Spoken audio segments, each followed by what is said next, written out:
Bismillah ar-Rahman ar-Rahim. Today's big news: the express entry points have changed for the job offer holders. Even if you had an LMIA, even if you had anything, your job offer points are gone. They're gonna reflect in your express entry profile if you had a job offer.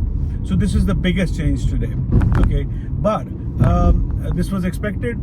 We already knew that's gonna happen. LMIA. The reason is very obvious. It's because people are misusing it. They're misusing the job offers. For example, you look at the home care thingy right now that's going on. Yeah. So if you look at it, you'll understand that the job offer is not an easy thing anymore. You look at it, just how many things are required to prove your job offer. And you cannot be this, you cannot do that, you cannot do this, you cannot be employed by yourself, you need to be employed by somebody else. There are so many restrictions when it comes to job offers. It's because IRCC is very strict against these scams that have been happening because of the LMIAs, because of the job offer points. So they took it out. And it's going to reflect in your express entry profile if you had those points. So keep that in mind.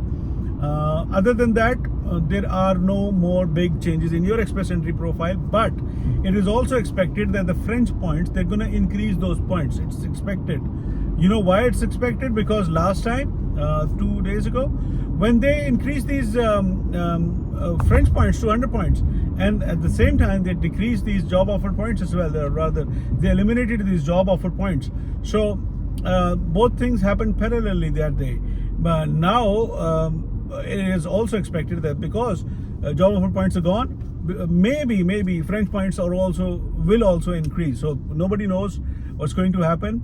But if I can tell you where I am right now, I'm driving home. This is Mississauga, which is part of the Greater Toronto area. If you look towards my left, you will see CN Toronto. If you will look in front of me, you will see the Lake of Ontario. Right now, this road where I'm driving, it's called Winston Churchill Boulevard. It's between Oakville and Mississauga. So this road is like the border of these two cities. And beneath me is the Queen Elizabeth Way, QEW. It's a beautiful highway which goes up to Niagara Falls, and you get to see those big falls, wonder of the world, through QEW. So Queen Elizabeth Way is that highway. So I'm very close to my home. My house is it's about 1 kilometer from the lake. So I'm about to reach there. It's Iftari time today. Today the school, our kids' school, they have invited us to, not us, but I mean everybody who's been observing Ramadan. They have invited them to have an iftar with the school staff inside the school with all the students and their families. So that's what we're gonna do. And so this was the update. And with these words, this is Ali Iftikhar, and I'm hoping great things are coming your way.